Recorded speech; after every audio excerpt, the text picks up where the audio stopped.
Baie de Haïfa, le calme règne. Plus de 70 ans plus tôt, c'est ici que des bombes de l'armée britannique, alors en Palestine mandataire, bombardaient un sous-marin italien. Le sous-marin en question, le voici, le Shiré. À l'intérieur se trouvent toujours des soldats italiens et des kilos d'explosifs. Nir Mahor était l'ancien commandant des sous-marins israéliens pendant plus de 20 ans. Il connaît bien le dossier. Le sous-marin italien se trouve à 4000 nautiques de la baie. C'est l'endroit précis où il a été détecté et pris pour cible. Son objectif était alors d'envoyer 3 bateaux amphibies pour s'approcher des côtes avec à leur bord des commandos. Ce sous-marin avait déjà fait des ravages contre l'armée britannique à Alexandrie un an plus tôt. Son plan était cette fois d'envoyer des appareils amphibies derrière moi. Mais ils ont été détectés, pas avant d'envoyer au moins plusieurs soldats. 3 corps de commandos ont été retrouvés sur les rivages.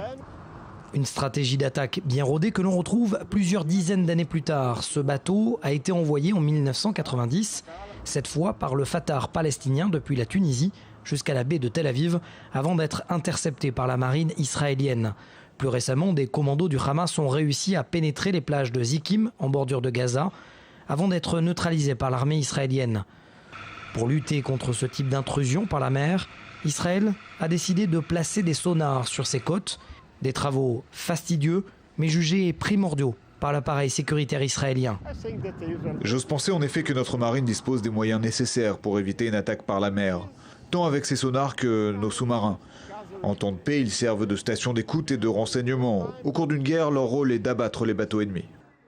Nous sommes dans un sous-marin, l'un des moyens dont dispose l'armée de mer israélienne pour protéger ses frontières contre ses ennemis dans la région.